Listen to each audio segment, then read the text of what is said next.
How's it going, guys? Siege Gaming back here with another video today. Today I wanted to show you another tech tip. Something that I struggled with when I first got my computer was syncing all my hard drives, SSDs, to my computer just to make sure they're running and actually connected so I can use the storage. So I'm just going to get right into it today. So what we're going to do is you're going to go to the search button here on the bottom left if you're on Windows, and you're going to go ahead and type in partitions, P-A-R-T-I-I. Alright, cool. And you should actually just see up here create and format hard disk partitions.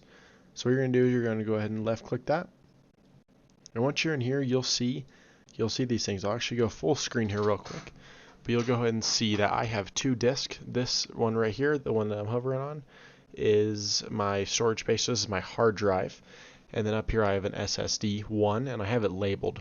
Normally when you guys just plug in your SSD, if you just built a computer, there'll actually be a black bar.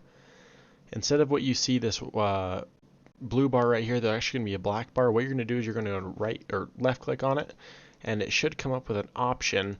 Let's actually see here. Yeah, so if you right click on it, you can go in here, you can click open. It'll look slightly different for you. Unfortunately, I cannot unsync mine, and I don't want to because I have stuff on there, but I just figured I'd do this. And then once you're in that option, you can go ahead and sync it. You can change the drive letter. You basically want to leave all the options default. One thing that you want to make sure to do is when you have an option to select NTFS, you want to make sure it stays that way and you don't want to change it. And also you can see up here you can name them, and you can also change the drive letter. None of it really matters. You name it. I name mine SSD1 and storage space because that's just my hard drive versus my SSD, to keep it nice and simple. And if you guys have any questions, just comment down below and I'd be more than happy to help.